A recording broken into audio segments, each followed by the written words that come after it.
Over, under is the game, gentlemen. I've got 5 prompts. You've got 30 seconds each, and I want you to get your opinion in before the buzzer. So the first prompt is the following: 2.5 receptions for Jameson Williams in his second game back. Let's start with our guest, Luke Inman. How you doing? What's up? Hey, feels great to be on. Big fan of you guys. Ron Johnson, Sam Ekstrom, you guys are killing it.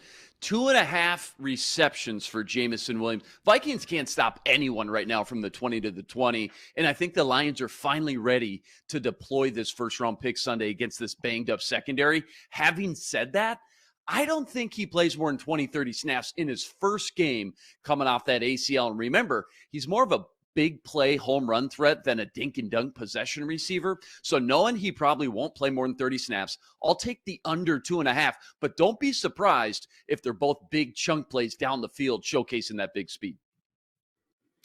Yeah, I'm going to go with the over. I just think this is a kid that, at Alabama, he ran a lot of deep stuff, but there's the thing. He turned a lot of short stuff into long runs, and that's where he's really good. Off the line of scrimmage, if you have a double rub under route, and we saw this I think that the injury happened on like a little short over. I think it was like 8 to 10 yard over route. He caught it. He was about to put his foot in the ground, and just the turf that everybody wants changed caught him.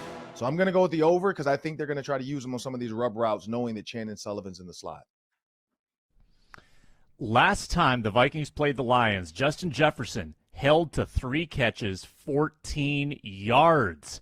He needs to average well over 100 to get his 2,000, so he needs it in this game. Will Justin Jefferson get over 100 yards, over or under? I'm going to go with the over on this one, so I'll start it. I'll start it out. I'll go with the over. I'm going to go with the over because every single game Justin Jefferson's been held under 100 yards. The next game, he's bounced back on the scene. You look at the Lions game, next game, bounce back. You look at the Eagles game, next game, bounce back. You look at this game, 45 yards. What's going to happen next game? Bounce back. So I can't see Kevin O'Connell being okay back-to-back games of Justin Jefferson not getting targeted 14 times. Like back-to-back games, he's never allowed Justin Jefferson to get stymied twice. And so I think that's where the brilliance of Kevin O'Connell comes in.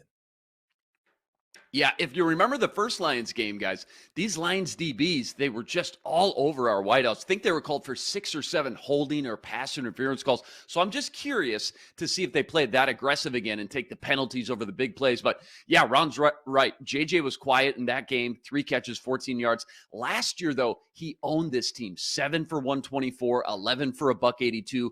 Plus, just knowing JJ averages over 100 yards per game, he's averaging 106 this year. I see no reason he won't go over 100 this Sunday. I don't think they can contain him 2 games in a row, like Ron said. All right, good answers, gentlemen. Next one.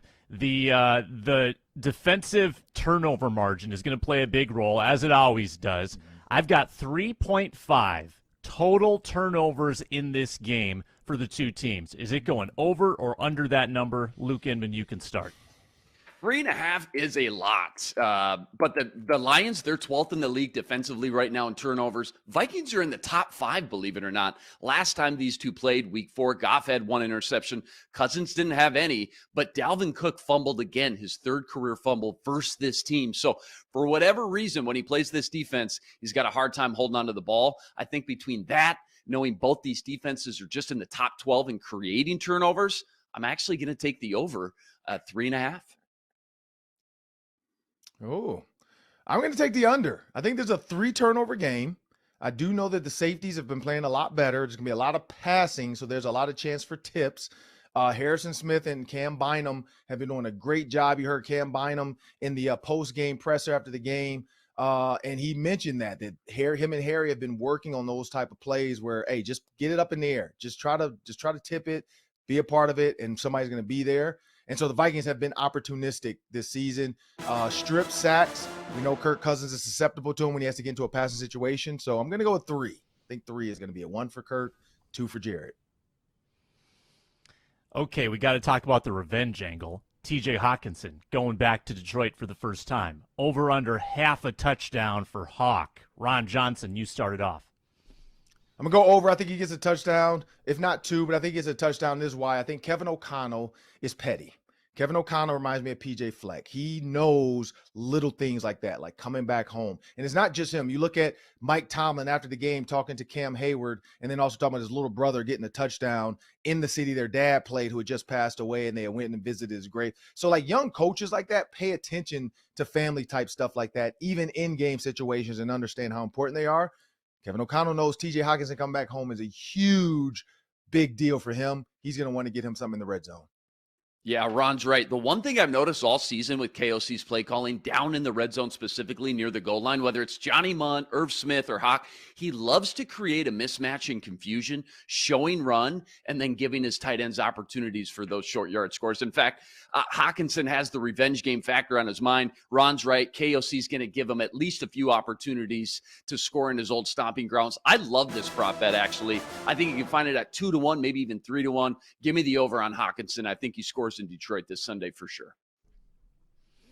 All right. I was going to ask about sack totals for the last one, but I feel like that's boring, so I'm going to go off script. I'm going to improvise. The over-under in this game, gentlemen, is 53. That's like an astronomically high over-under for Vegas. So my question is, does it go over? Does it go under? What do you think, Luke Inman?